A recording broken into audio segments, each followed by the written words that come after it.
My name is Christine. I got your number at the Kingdom Hall. Is this the right number? Yes, it is. Oh, I just have a quick question. Do you have a minute? Sure.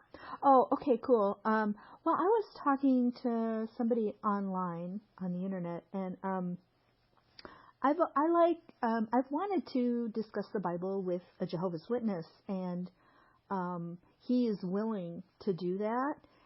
But the first thing I noticed was, I'm just trying to find out if he's legit. So I noticed that he said, "God bless you," and I thought, like, Jehovah's Witnesses don't do that. Is that true? Yeah. Most of the time, that is, it's not, something, a witness would do. Right. Say bless you or Could you talk a little louder? Oh, I'm sorry. Oh, that's okay. Yeah, so say that again. I just, and it's, but one thing, and it could be too, is someone that might not have been in the truth that long, Oh, a newbie.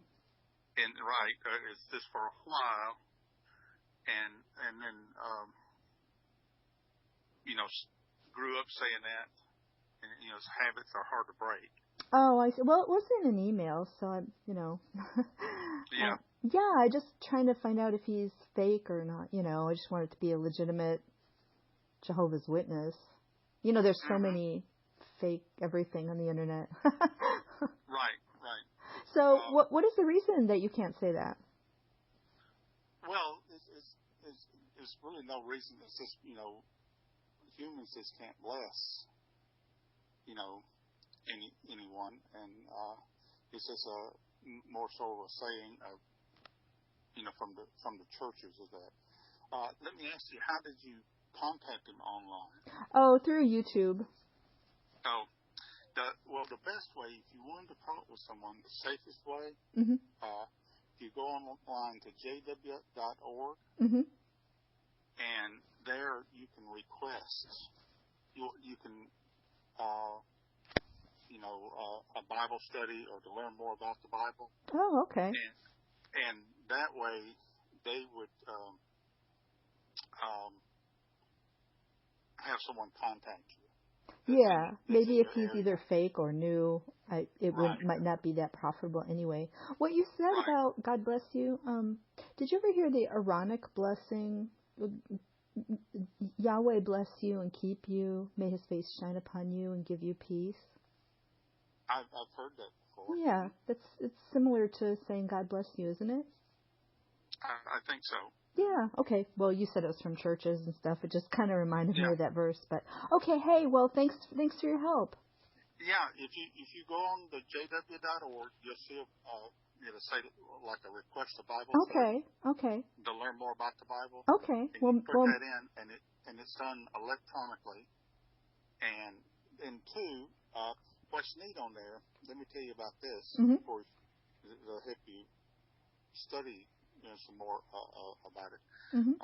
If you go on there, they've got a search bar where you can actually type in a question, and it will give you an answer. Oh, okay. Good to know. The Bible. And it's all free. There's no advertisement. You don't have to put any information or anything on there. And it'd be a lot safer if you just, like I say, went on there and submitted that you'd like a Bible study, and someone would call you and identify yourself, and would identify themselves. Oh, okay. And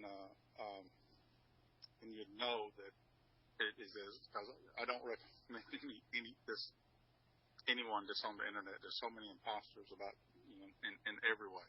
Yeah, that's why. But it's very commendable that you're wanting to learn more about the Bible. Yeah. I love the scriptures. I didn't grow up a witness, and when I just started reading, and I said, well, it really makes sense, and it was, I didn't say it was the truth. What convinced you that the governing body is the faithful slave that Jesus was talking about? Well, there was several things. The biggest thing that really turned me to become a witness is I'd always wondered, well, who was Jesus praying to? Mm-hmm. When he was going to pray, and I wondered about that. And then when I heard, well, the reason Jehovah's Witnesses called Jehovah's Witnesses is because, that's his name. It's in the Bible. And I went to an old Bible that we'd had, at home in our house ever since I was small. And I looked in there in the glossary, and and it explained that Jehovah's name was left out of the Bible some 7,000 times, and that because of superstition, because of Jewish, superstition. Jewish superstition? Mm-hmm.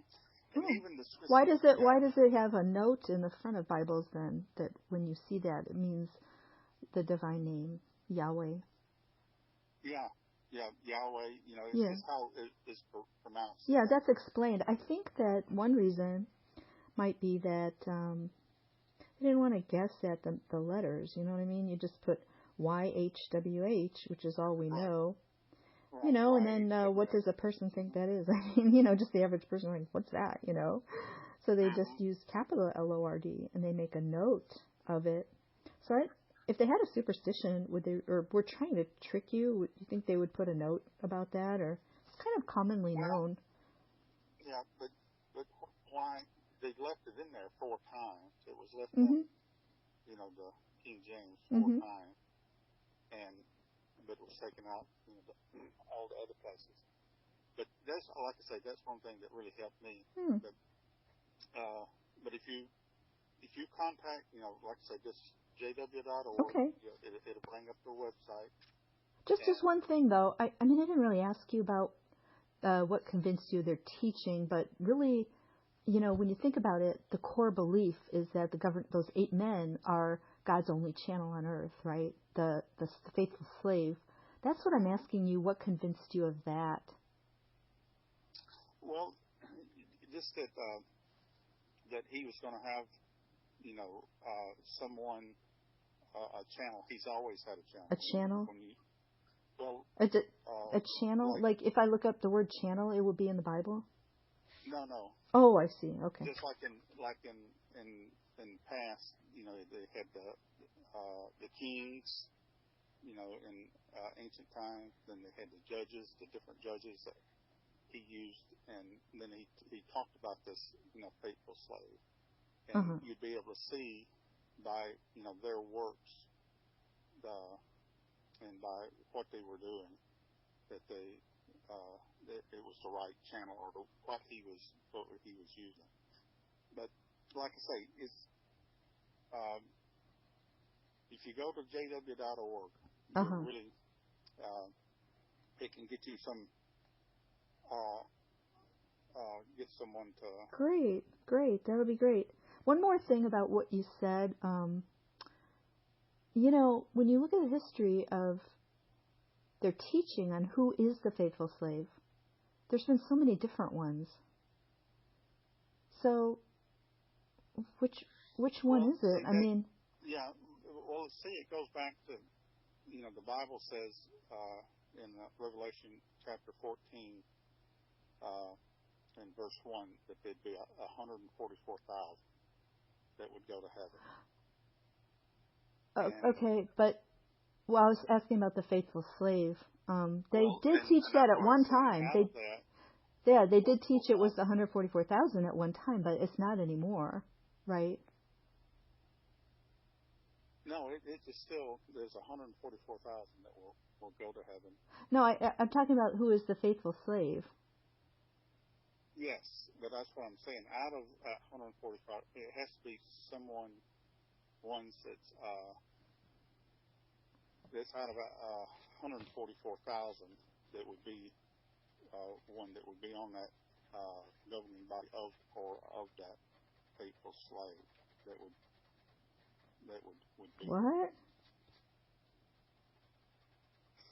Yeah, I'm actually just sitting in my car. Okay. If you'd like, my wife, and myself, we could call you back and answer some questions. questions. Yeah, what I was saying was, my point was, it's kind of ironic because that particular passage in Matthew, there's also a parallel passage in Luke, which is actually really interesting. When people study the Gospels, they usually look at all of the parallel passages as well. But anyway, it's funny, it's kind of ironic that it says, who really is the faithful and discreet slave?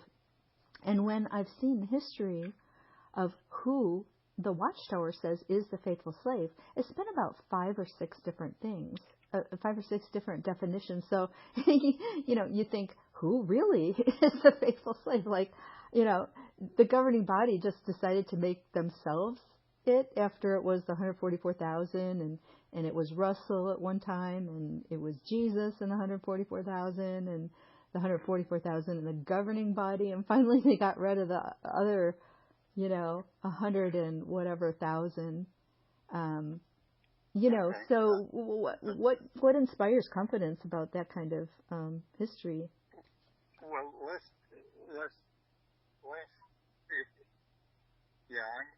I'm fixing to have to leave. Okay, but it's just something to think about. It's interesting, isn't it? Because it's the core claim, really. It's the core claim. Because then everything else you just have to accept if they're inspired and they're the slave. Well, like I say, if you want more information, you can go to jw.org. Okay. It's been nice talking with you. You too. Okay. God bless you. See ya.